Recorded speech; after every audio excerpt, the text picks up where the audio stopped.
can you see everything? I just turned on the recording and good to go. I'm seeing your screen. Thank you. Awesome. Thank you so much.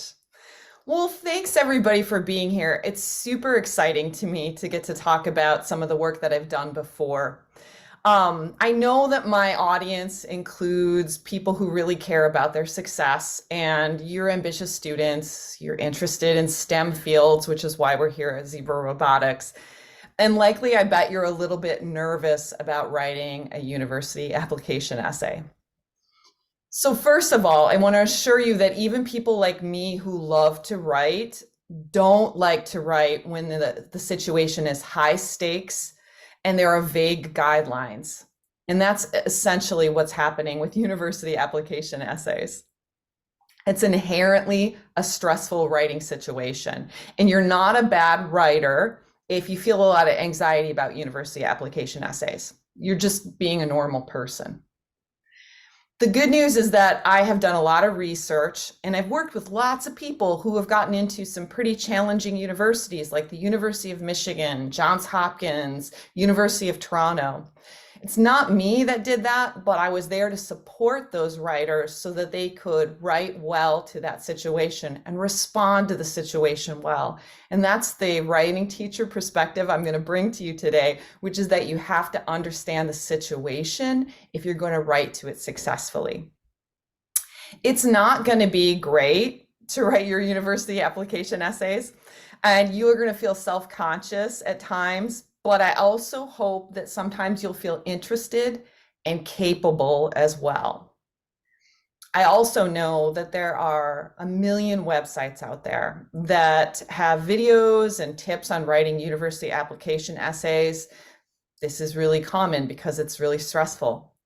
There's a lot for especially the stress-inducing common application, which we will cover that's used in American universities.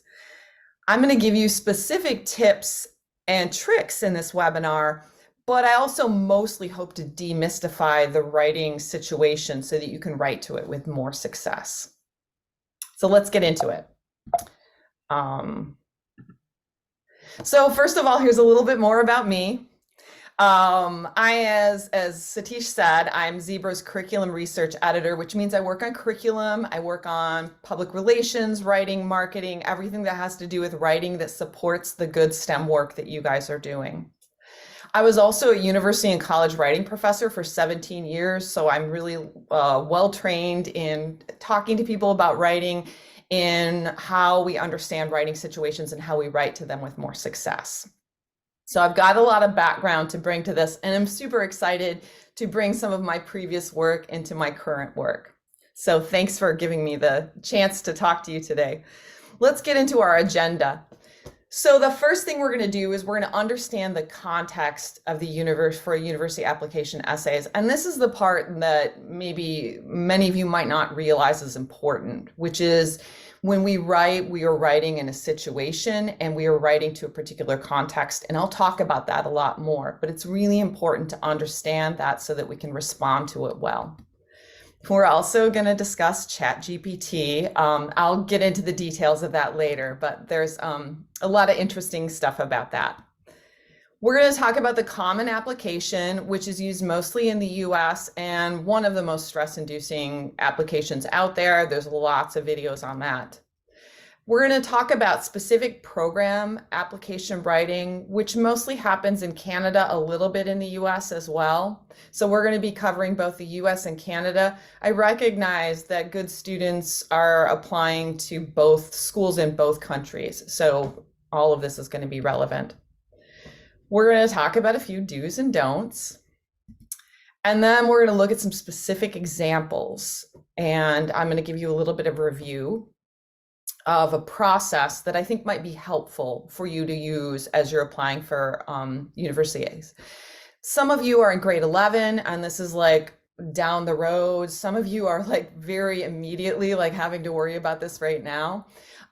This is going to be recorded. It is recorded, so it's going to be useful in the future. It's also useful for other kinds of challenging writing situations. So we'll keep on. I know that some of you are facing more urgency than others. As we get time for questions at the end, if you want to put them in the chat, we'll just hold them. So if a question comes up as we're going along, you can write it in the chat and I'll get to it later, or we'll just open it up at the end for more questions. So who reads these weird university application essays anyway? In writing studies, we know that writing is only as good as it fits its context. So in other words, the writer conveys the right message to the right audience in the context. There is no generalized good writing. There's not like a good paper that's out there that floats in the sky and is brilliant. There's only writing that fits the rhetorical situation. And by rhetorical situation, I'll get to that soon. That's basically you and the audience and the message in communication with one another. So this goes back as far as Aristotle, who was a great speaker as well as a polymath for you STEM folks out there. He described this as far back as ancient Greece, and he argued that there were three factors for effective communication: audience, writer, message, and we'll be talking about that. He described it as a triangle, and in just a second, we're going to look at that triangle. So this is sort of the background lecture. If you get this information, it's going to help you make decisions in the future. So if you're wondering how it relates, I'll tie it in just a little bit. So here's the rhetorical situation as Aristotle described it. The first part is the speaker. So this is you, and this is so important with university application essays because that's what they're looking for. Who are you? They have lots of students that are doing great, that have lovely marks, that are successful and having lots of extracurricular activities and competitions that they've done well in. They want to know specifically who you are. So you're a key part of this. And then we're going to go to the next part, which is the message. So the message that many of you feel you have to say in these university application essays is, please let me in. But that's not really your message. Your message is, here's who I am. Here's what I'm going to bring. The last part is the audience, which we'll be touching on soon. Who is reading these essays? Who is listening to this? Who is making a judgment about this message? So here you are speaking to a message, giving a message to a particular audience, and all that comes down to the rhetorical context. Okay, so we all know how to, many of you have been trained, I know through all of years of schooling, into how to write essays and how to get grades and how to do things for teachers. This is a really different context. So let's talk about the audience.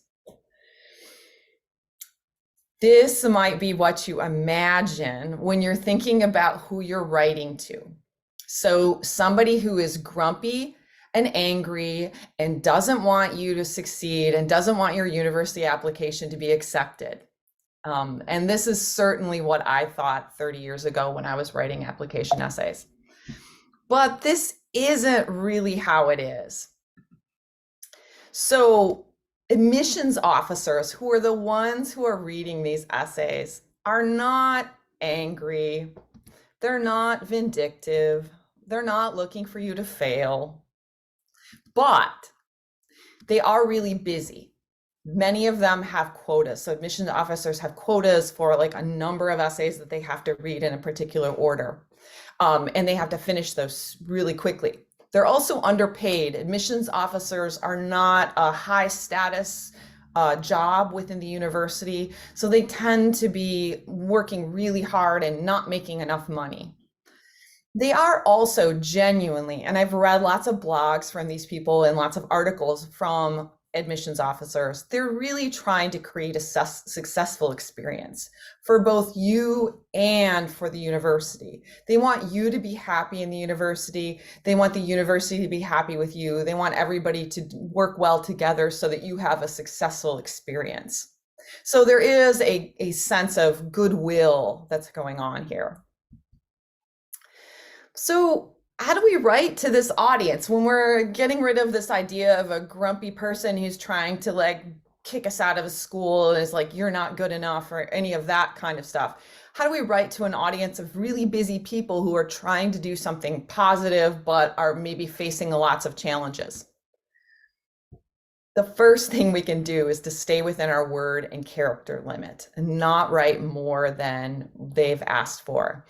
All of these application essays will have a word count or a character count. And so it's really important to pay attention to those. The other is to make sure to grab their attention and be specific.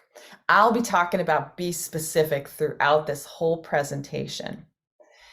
The idea is this person is sitting in an office reading lots of admissions university application essays, making lots of judgments.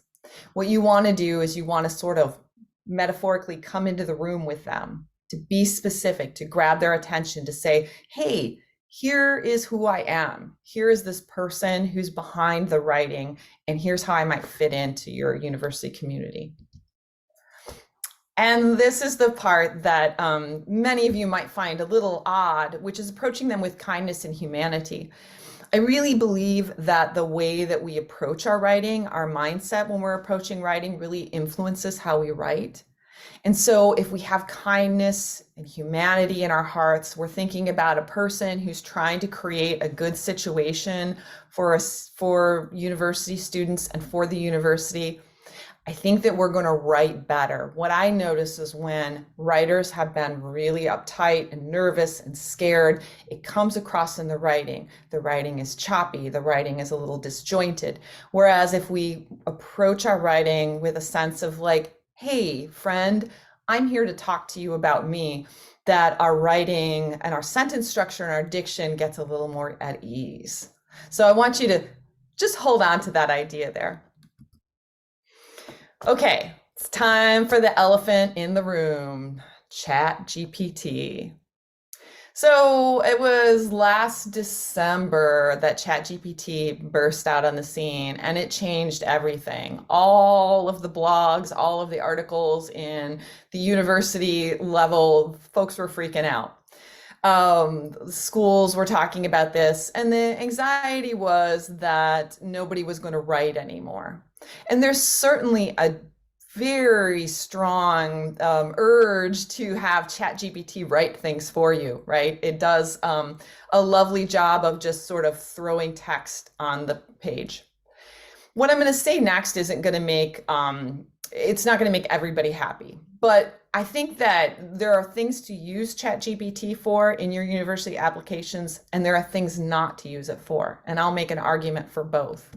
The thing not to use it for is to write your entire essay. Because the point of university application essays is to stand apart, not sound the same. And many of you will say, well, wait, I have ChatGPT 4.0. I've paid for that, and I can ask it to add in specific content that relates to my life. Yes, you can do that. However, because these chatbots or the AI is based off of lots of data that they've gathered, right? There's a sort of sameness to the way they write. And you wouldn't notice this unless you were reading lots of essays, which is what university admissions officers are doing. And if you're a writing person. So as a writing person, it was always very clear to me which essays were written by ChatGPT because they all sort of sounded the same. By the same, I mean they had the same sentence structure, the same diction, the same series of metaphors that they would use, word choice as well, because they were trained on the same models. So using ChatGPT to draft your first draft, not a great idea because it will make you sound the same. And that's definitely what you don't want in this rhetorical situation. However, it can be really helpful with grammar. I think it's more helpful than Grammarly or some of those services. But what you have to do is you have to tell it to do something. It's a computer, so you have to tell it to do exactly what you want it to do, which is not change your content, not change your word choices, not change the way that it sounds like you, but to have it help you with grammar. And to do that, you use a specific prompt. And here's one you could use. You can tell it, act like a copy editor It makes suggestions for changes to this. And then you just paste in your essay or whatever piece you're working on. A copy editor is somebody who just changes grammar and like small things. They're not changing the content. So that's why it's helpful to tell it to act like a copy editor. One of the other things I like is that when it makes suggestions, I can look at those suggestions and I can decide whether I want to use them or not. It will just list out a series of suggestions. So sometimes when I'm writing stuff, I'll see what it has to say. I'll send it out and then it'll give me some suggestions, and some of them I'll take and some of them I won't. Some of them I'll think, well, that might have been helpful, and others I won't. So it also is helpful because then you start to learn as well, as opposed to it just sort of like changing things and fixing things. So ask it to give you suggestions and ask it to act like a copy editor. So that's going to be the helpful way of using ChatGPT, not to write it. Okay, take a deep breath. We're about to talk about the common application. Those of you who have applied or are in process of applying to universities in the United States, or those who are thinking about it, the common application is basically a portal that allows you to apply to a lot of schools with one application. There's something like that in Canada as well, but common application has some tweaks, in particular that essay, which we'll talk about. It's used for most competitive US schools. There are some schools in the US that you could apply for and you wouldn't need to use the common application. But when you're applying to competitive schools, most of those are connected with common application. That key component is the essay. So common application has a bigger essay that it asks students to write. And in the US as well, they'll want to have test scores as well, in particular SAT, and some states ACT tend to be the tests that folks take. Generally, these are due January 1st, but check university websites. My son applied from the United States to the University of Toronto, and he had earlier deadlines. So those of you who are on the Canadian side, you might want to check to see if there are earlier deadlines for going over applying to schools in the universe or in the United States, vice versa, right? So there could be some earlier deadlines in there as well.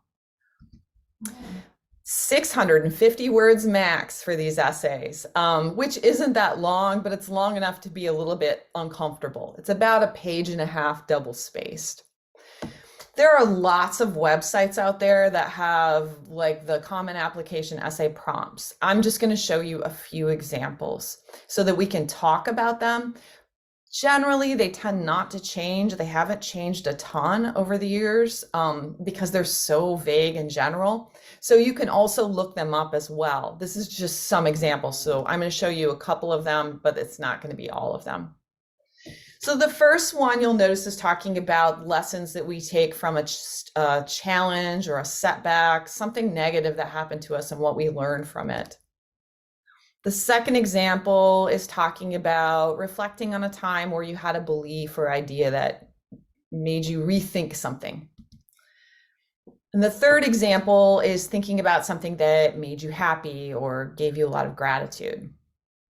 So what you probably noticed about these just three examples is, first of all, they're very general. They're essentially just sort of throwing out a volley saying like, could you write about this? Could you write about this? They're trying through the common application is trying through these prompts to find something unique and interesting about you. And these are basically, the fancy word for this is heuristics that help you think about this. So do you have did you face some challenges that you learned from? Maybe you've got something to say about that. Did you change your mind about something? Maybe you've got something to say about that. So it's asking for you to think about a variety of situations. You'll also notice that there are a bunch of embedded questions within each prompt, and that's basically the common application essay folks' way of saying, please go into detail. One of the things I noticed from my STEM student is that when he would write essays, he would be like, well, I wrote it, I answered the question. And really those embedded sub-questions are saying to you, give us lots of detail. And that's one of the things that STEM students have the most challenge with, because they're used to like, I mean, it's really nice to have like a clear answer to a math question or a physics problem. And so this is asking you to get into depth. We'll talk about this in a little bit. So that's common application.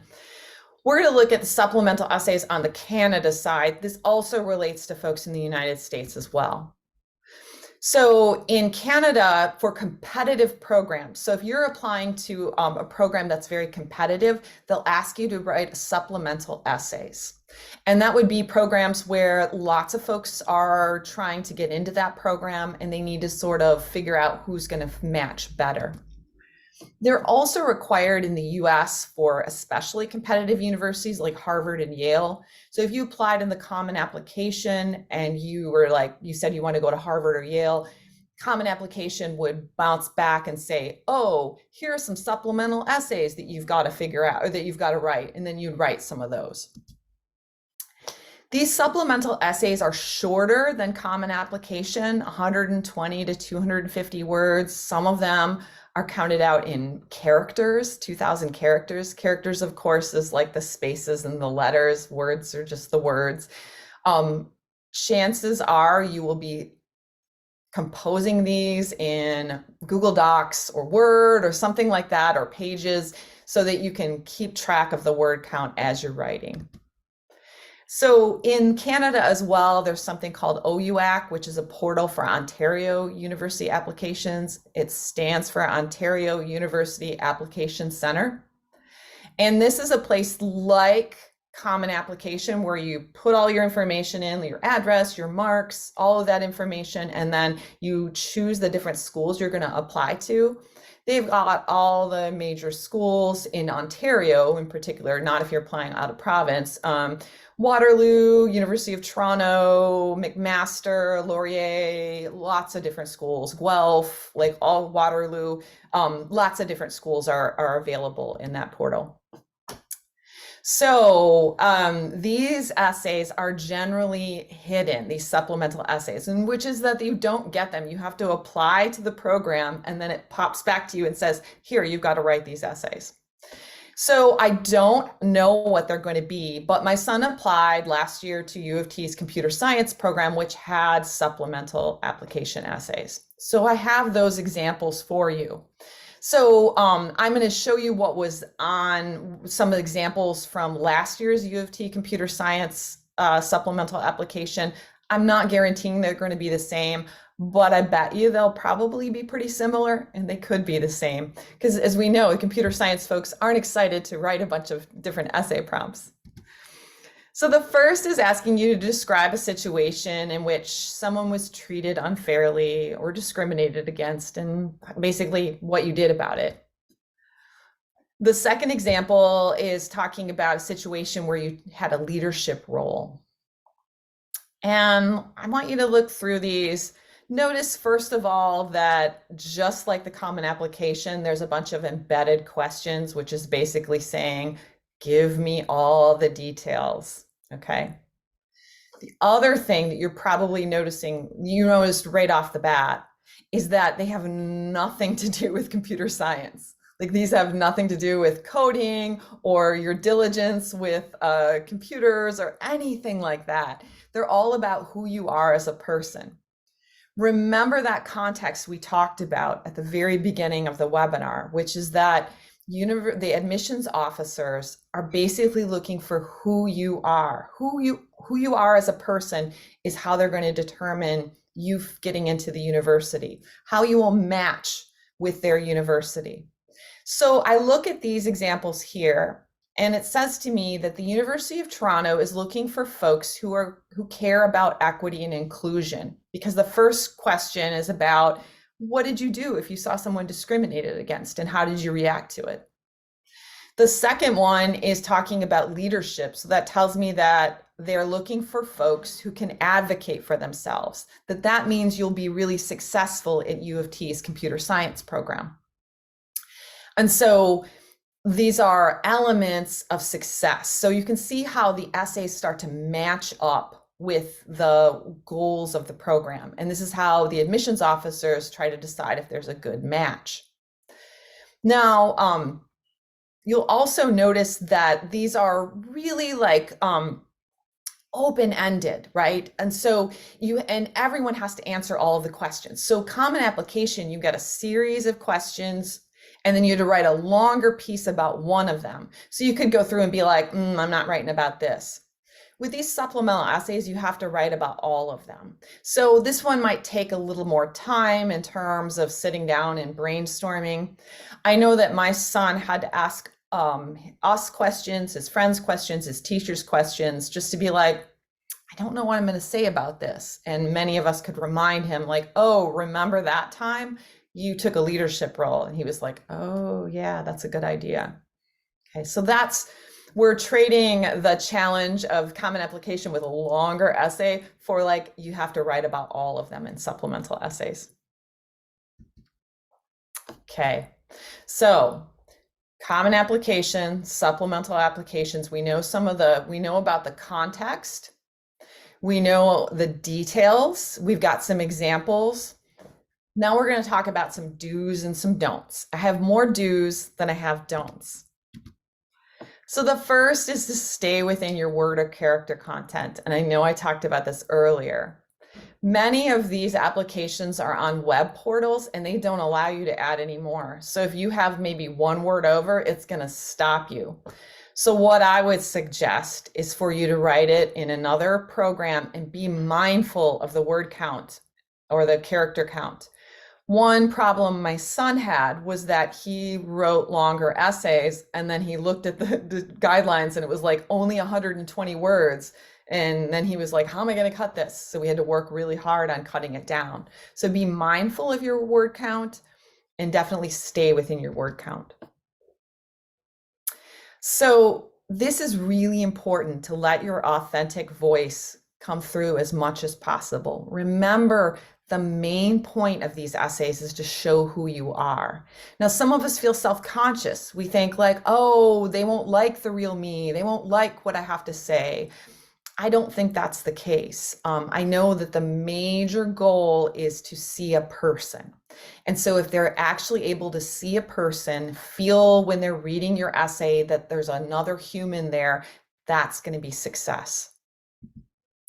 However, you also want to be your politest self. So you want to be the self that maybe you tend to use a lot of swear words, or you text and write with a lot of abbreviations.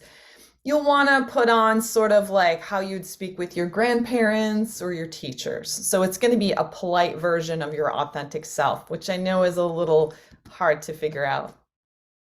Be specific. For all of you who are worried about, can I write well enough? Am I cool enough? Am I going to have stories enough?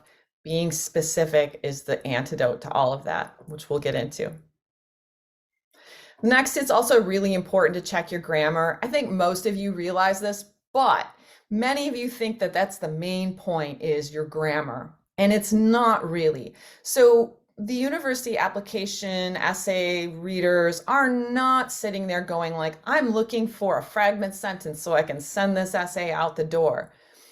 Good grammar is essentially like a traffic police person who's telling you how to read the sentences. They're like, here it begins, continue, now stop, here's a pause, here's a new sentence. So when grammar is working and is good grammar, it means that the reader has an experience, a smoother experience reading through the piece. So rather than thinking about fixing your grammar as I need to stop myself from getting a bad grade, think about it as making your writing easier to read.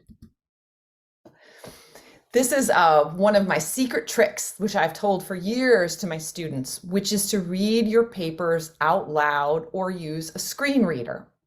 And I'll tell you why. So the screen reader is right there, naturalreaders.com. What you do is you take your essay, you can use this for any assignment ever, you paste it into a box, and then you can make it speak to you in different accents if you want to, which is pretty fun. This is because our brains are meaning-making machines. They're trying really hard all the time to take text that we've taken through our eyes and help it make sense so that we understand it. So what happens is your brain is working so hard at making meaning that it's not worried about accuracy. It's not worried about things being correct. So we have to sort of remove ourselves from silent reading and speak it, or have the computer speak it exactly as it's written, so that we are able to separate and find, we'll be able to hear and see the errors that are there. And this, I'm sure you've seen this probably in your high schools or secondary schools, but this is research that shows you that your brain is able to make sense of lots of text without it being accurate. Many of us have had the experience where we have read a paper like 5 times over. We're like, I looked over that a million times. And then the professor or the teacher comes back and says, there's an error in here. And you're like, how did I not see that? That's, again, because your brain is a meaning-making machine and is trying to make sure that you understand. So that's how we trick it, is to read it out loud or use a screen reader to move outside of that. Okay, so those are the do's. Let's talk about a few don'ts as well. So many of you aren't going to like this. Certainly my son didn't. Writing it in one draft. When writers write in one draft, it's usually because they're really nervous and because they've had low stakes writing situations before. So they're like, well, it worked out okay for me. I wrote that essay for class, I got an A on it, and I wrote it the night before. When you write in one draft, you definitely, it's like ripping the Band-Aid off. You like get it all done and you're like, there, I did it. I'm done. I can throw it away and I can move on to the rest of my life. However, all the research we have over decades shows that revision makes your writing better. There is no professional writer that does not revise their writing. So when it's for high stakes situations, when it really matters, you really need to use multiple drafts. So this is important if you've never tried writing in multiple drafts, or you always remember, you're like, I remember in grade 7, they talked about having to write drafts, and this is the time to try that. Also, don't list just a bunch of achievements. The thing is, you're up against lots of other folks with a bunch of achievements. And if your essay is just a list of all the competitions you've been a part of, all the extracurricular activities, all the good marks you've had, it doesn't seem like a person in the room. What it seems like is just a resume, like a list of things. And that's not very engaging. So you're going to want to give detail. So even if you have to skip out on some achievements so you can go into detail on others, that's more important. The last one, which is going to be a little bit of a bummer, is to not use cliches. So let me explain what a cliche is. Cliches were originally designed to help people envision something. They were creative examples of writing. They were basically like a metaphor or a kind of nice way of saying something that was very succinct and helped folks understand what the writer was saying. Since they were successful, they got used over and over and over again. And as a result, when they come up, they don't surprise the reader anymore. They just make the reader go, oh, there's that, as opposed to looking at the meaning. And I'm going to give you some examples of cliches, and some of these you'll be like, I 100% want to use that in my essay, or I have already used it in my essay. I have always wanted to make a difference in the world. I learned more from my failures than my successes. I have always loved learning. I have a thirst for knowledge.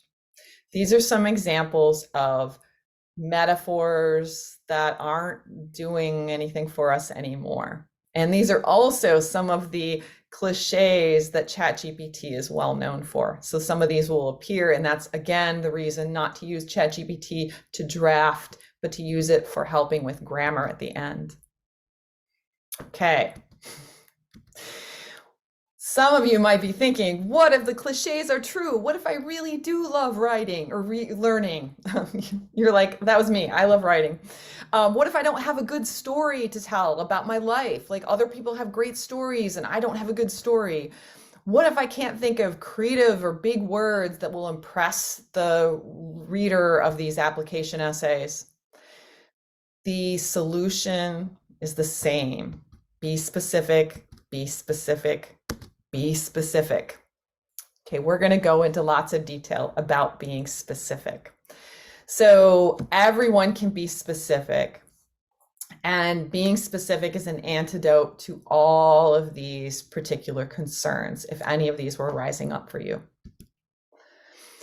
So the next couple of essays, so I know it says vague here, and I'll explain that in just a second. So there are lots of successful examples of common application essays on the web. I got them from a website from Johns Hopkins. They'll say, hey, these were good ones. So we're going to look at some examples from those.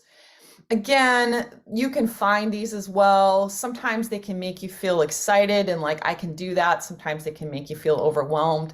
We're going to dive into depth with them so that we can understand how they're being really specific and how they're doable for us, even if the examples aren't examples that are relevant to your life. So the two essays we're going to look at, the first one is basically a student saying, I did an extracurricular activity. Like I did this. The second is a student saying, I have a rescue dog who means a lot to me. So those are pretty standard things to say, but we're going to talk about how these writers made them specific. So let's take a look at this one. I'm going to read it out loud and I'm going to make sure, hopefully my colleagues have helped me so much that I'll pronounce everything correctly. I embraced my cultural heritage by immersing myself in Bharatanatyam, an Indian classical dance, and passionately committing to it by completing a rigorous 3-year certificate course with Alagappa University of Performing Arts. In order to share my art with the community, I performed for neurologically challenged senior citizens residing in assisted living homes. Through this service, I was able to spread joy and culture amongst my American community, helping me bridge my cultural gap. Okay, so we'll let that sit for a second. This is an extracurricular activity that this student did, but this student dove in pretty deep to it. And then the student did community service because of it. What I want you to notice is that instead of just saying, I learned classical Indian dance, the name of the dance is included. Instead of saying, I studied it, it's I studied at a rigorous 3-year certificate course at this particular university. These are all examples of being specific. Who did they perform for? Senior citizens. What kinds of senior citizens? Neurologically challenged senior citizens. Why did they do that? Well, it helped them spread joy and culture amongst their American community and bridged cultural gaps. Basically, when you have an example, when you're talking about something cool that you did or something that you think would be impressive for universities, you need to imagine that there's like a 3 or 4-year-old who's asking you a bunch of repetitive questions. Why? Who? Why did you do that? What's going on? So imagine this 3 or 4-year-old asking you lots of questions and then always having to answer them. That's going to get you to the kind of depth that you would need to go to, because you'll first write it and you'll be like, well, I just said it. Asking the series of questions, then we have here, I don't know this student, but I have like a picture of what's happening for the student and what they did. Like I have, it seems a little bit like a student just sat into the room with me and I could be like, wow, this person really cared about this kind of dancing and this person really worked hard. Let's look at the other example, which is basically, I like my dog. Rock came to us when he was 10 years old, retired from the Bangalore police force and in need of a loving home for his last few years. I've been asking my parents if we could adopt a dog for years. I still wonder what made them say yes to Rock.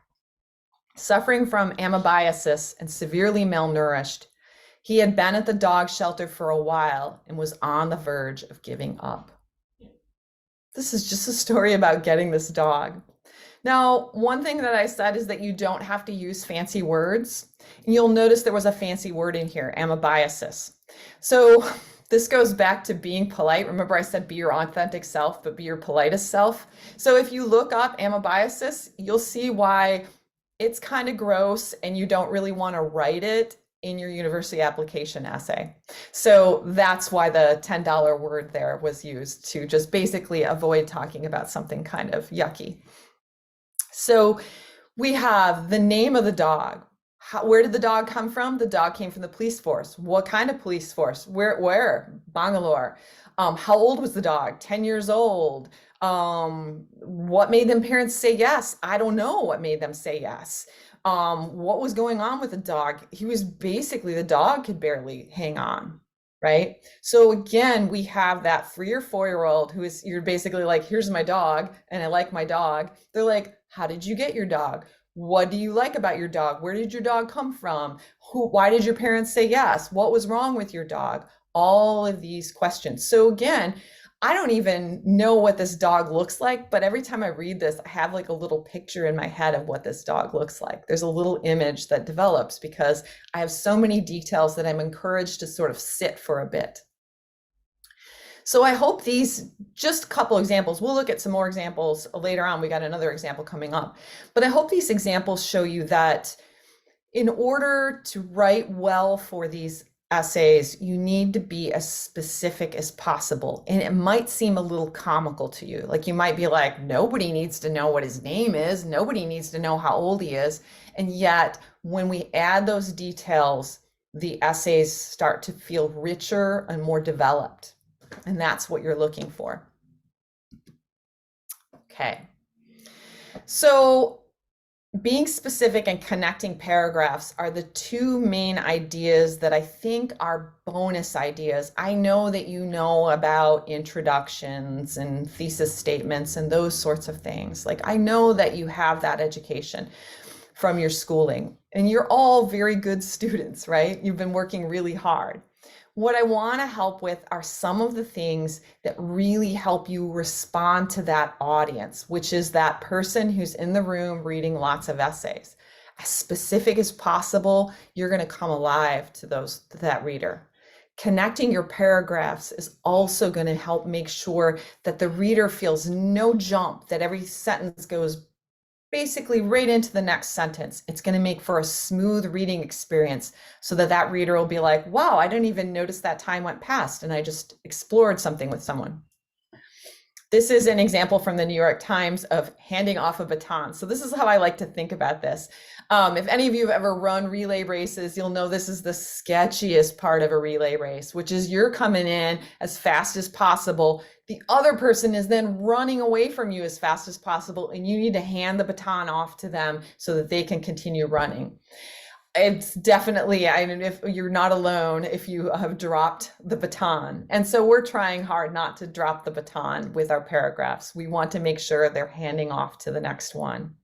So that's the metaphor I want you to have in your mind when you're thinking about this.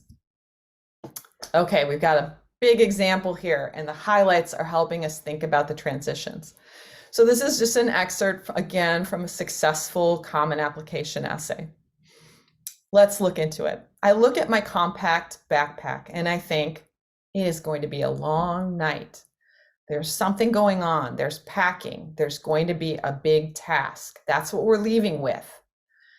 Notice the next paragraph starts with, as I settle into the task at hand. So basically there's a task and then the other hand picks it up and says, yep, I'm in the middle of it. As I settle into the task at hand, carefully packing and unpacking and readjusting items, trying to make them fit, it occurs to me that we do the very same thing in life. There's that transition. So we're moving from the actual packing of a bag to a metaphor. We metaphorically pack bags. And that's picked up in the next paragraph. The backpack that we carry on our journey must also be packed light so that it is easy to carry. And it too must be equipped with everything we will need to successfully face the unexpected. to be prepared for anything that comes our way. And this got me thinking, what do I have in my in my backpack? And here we went from the metaphor, we explained the metaphor, and then we're about to make it personal. So when I see what do I have in my backpack, I'm expecting that next paragraph to pick up that baton and say, here's what's in my backpack. And then it does. The first time I consciously chose an item to pack was in first grade, and then it goes on from there. Okay, so these are things that we don't do. Being specific enough, using good connections for our paragraphs, we don't do in our first drafts, and we're not supposed to, but they're things that make the reading experience so much better for that rhetorical context that we now understand more. Okay, now it's time for some review. This is a money slide in that this is what I'm hoping for you to do. This is sort of the process that I'm suggesting for you to go through. The first is to give yourself time to think. When you see the common application and there's all those essays, some of them you're going to be like, nope, nope, that's fine. You're going to find 2 or 3 that have things you could talk about.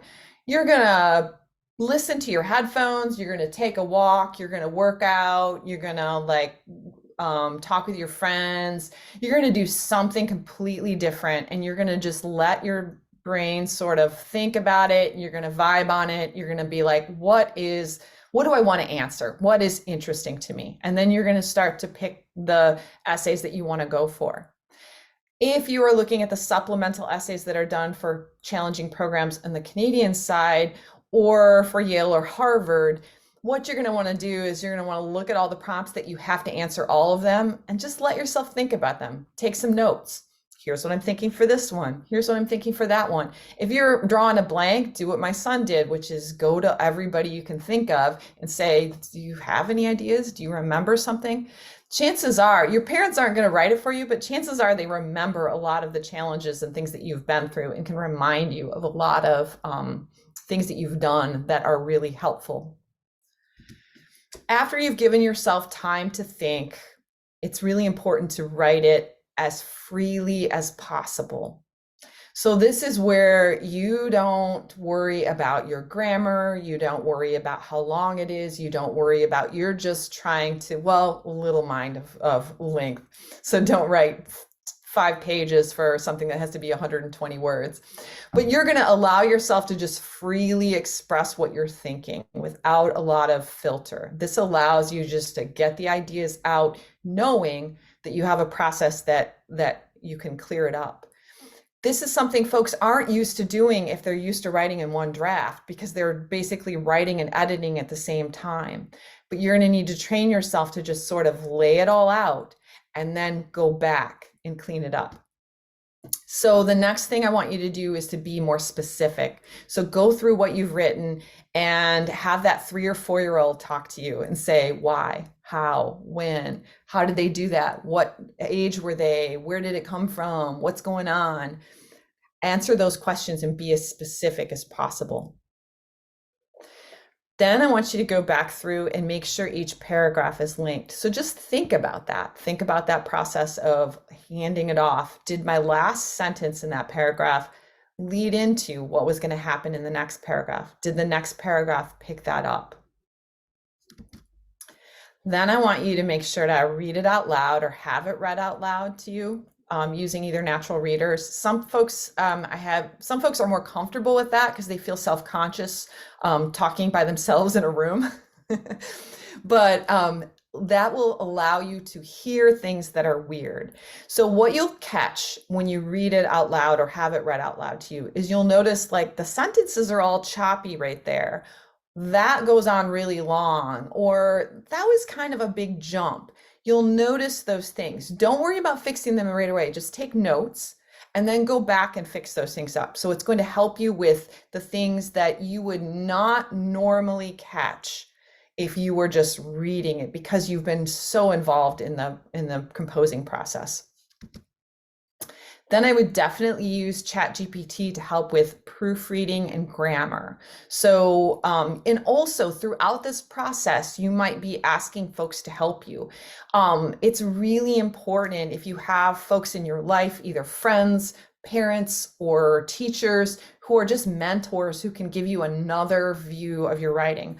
I never publish anything unless I've had other writers look at it because I know that my first draft is not perfect and I know that I need the feedback from other folks. It's really exciting and interesting to me to get that feedback. And I think what we have to do is we have to prevent ourselves from feeling afraid of the feedback. No one's going to say this is just terrible and you did it badly. Then you've probably chosen the wrong audience. I want you to choose people who are helpful and supportive and who can be like, yeah, I really like this, but I also would like more of this. And then that's really helpful to you. So I've got some resources and we're going to definitely make sure to post them somewhere. There's a walkthrough for the Common App. The Common App is just challenging to manage putting up everything and getting your downloading things and uploading things and all of that. This is a walkthrough through Oregon State, and it's really helpful, especially if you've never had anyone in your family who's applied for schools. I was a first generation college student, or university student, and so I didn't have anybody to help me with, and something like this would have been really helpful just to walk me through like all the steps that are required to apply for schools because it can be really intimidating and your parents want to help you, but some of them have experiences in other countries or some of them have experiences in other sort of universities or fields. This is the link to OUAC. You can also look it up online and there is a bunch of how-to videos. My only critique is that they have weird chirpy music in the background as they're showing you how to do it, but they're really good and detailed at showing you exactly how to get into the portal, how to choose the schools, how to upload your information. It's really helpful stuff. A side note is that University of Waterloo, if you're thinking of applying there, has something different from essays or supplemental essays. They have something called the admission information form. I have not seen this. There's a video on it, which is right there that you can go to, and you can also just look this up. You can also just Google admission information form. And it looks to me sort of like a resume of what you've done, like it's measurable outcomes, like what have you done? What are the measurable outcomes of it? How many years were you involved in that? Instead of using essays. So I think that probably the video is actually pretty interesting and it might be a helpful way of thinking about that.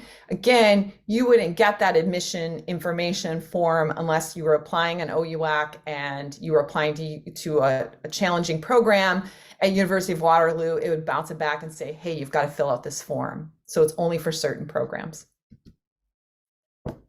All right. I've so much enjoyed being here with you today, in that it's allowed me to talk about something that I really care about. I also care about your success. I love working at Zebra. I love seeing all the students there. Some of you have reached out to me. I love that. I'm here there's my email address. If you have any questions and you might be thinking like, why does this person want to get my question about my essay? Believe it or not, I do. I would love to give you feedback. I would love to help you out along the way. If you would like to send me an email, please feel free.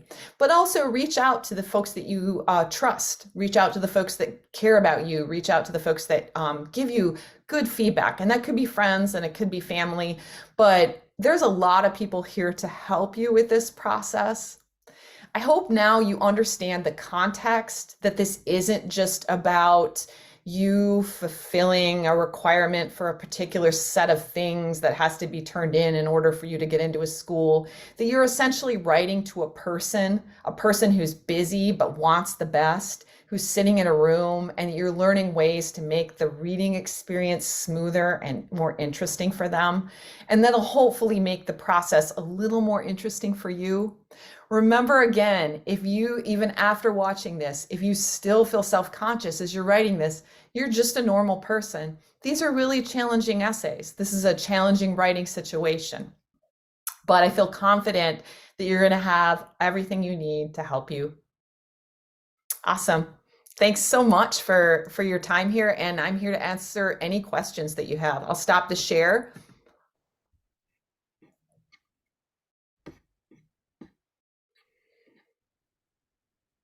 Oh, Hey, Jim. oh, hey. Yeah, we Have may anything? not have Okay. questions. I'm also open to emails as well, if anybody wants to shoot in the Yeah. email.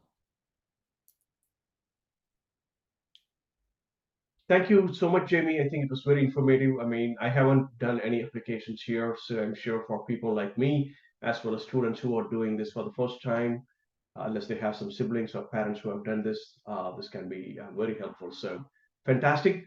What we will do is we will record, we have recorded this, so we will post this in our blog. The people who are not able to join us today will have an opportunity to just look at the video later. And as Jamie said, if you have any questions, feel free to email her, and we'll take it from there. Any last Awesome. minute questions? No? Right. Awesome. Thank you so Thank much you so for your much. time. Bye-bye. Take care.